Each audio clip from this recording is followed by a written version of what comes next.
Hello বন্ধুরা, Gita LLB সিরিয়ালের আজকের পর্বে দেখতে পারবেন যে কে কার ছবি এটা? তা জেনে তুই কি করবি? আর এত ভোরবেলা তুই এই ঘরে কি করছিস? আমার ঘুম আসছিল না, নিচে নামতেই দেখি যে এই ঘরের আলো জ্বলছে। তারপরে ঢুকলাম, দেখলাম আমার শ্বশুর মশাইয়ের চেম্বারে কে আছে। দেখি তুই। ডাউট হলো তুই কিছু একটা করছিস। এটা কি? হ্যাঁ, কি এটা? আর এই লোকটাকে কাকে গুলি করা হচ্ছে? কেন গুলি করা হচ্ছে ওনাকে? চুপ! উনি কাউকে গুলি করেননি। সে তো দেখতেই পাচ্ছি, ছবিতে তো দেখতেই পাচ্ছি। সেটা দেখানো হয়েছে দিদি, সেটা দেখানো হয়েছে, কিন্তু আমার মনে হয় উনি কাউকে গুলি করেননি। এই লোকটাকে কাকে গুলি করছে? আমি তো আগেই বললাম এইসব নিয়ে তোকে মাথা ঘামাতে হবে না। শ্বশুর মশাই কাউকে শুট করেছিলেন? হ্যাঁ, কাউকে খুন করেছিলেন উনি? এটা এটা কে? কে এটা? এক মিনিট, এই লোকটা কি সেই সেই সঞ্জয় চৌধুরী, যার জন্য এত নাটক হচ্ছে? সেই সঞ্জয় চৌধুরী? হ্যাঁ, আর তুই তোর শ্বশুর মশাইকে বাঁচানোর জন্য উঠে পড়ে লেগেছিস। পারবি না তুই গীতা, পারবি না, কিছুতেই পারবি না ওনাকে বাঁচাতে। এই এভিডেন্স গুলো আছে, তুই ওনাকে কিছুতেই বাঁচাতে পারবি না। তুই কেন, পৃথিবীর কেউ ওনাকে বাঁচাতে পারবে না। উনি কাউকে কাউকে খুন করেছিলেন? হ্যাঁ, উনি টাকার জন্য মানুষ খুন করেছিলেন। চুপ! মানুষ খুন করেননি উনি। আমি তো তোকে বলছি উনি মানুষ খুন করেননি। কি পাগলের মতো কথা বলছিস? হ্যাঁ, তাহলে এই ছবিটা কোত্থেকে এলো? এত প্রশ্ন তুই কেন করছিস? কেন?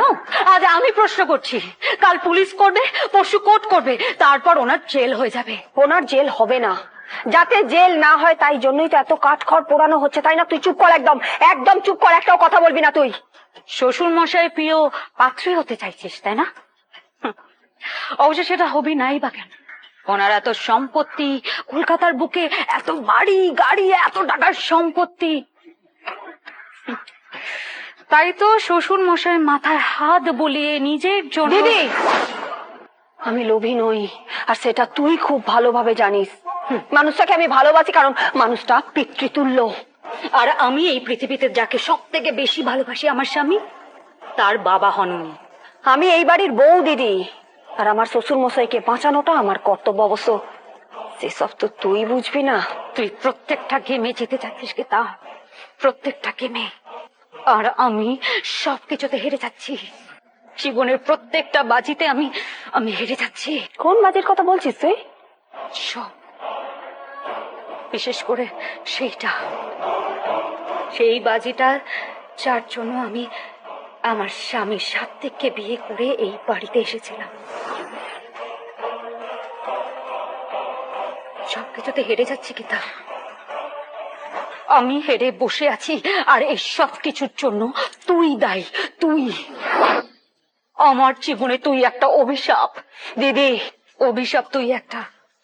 তোর তো আমি কোনোদিনও ভালো হতে দেব না, না তোর, না অগ্নিজিৎ মুখার্জির, না এই পরিবারের কেউ, কাউকে না, ইভেন আমার স্বামীকেও না।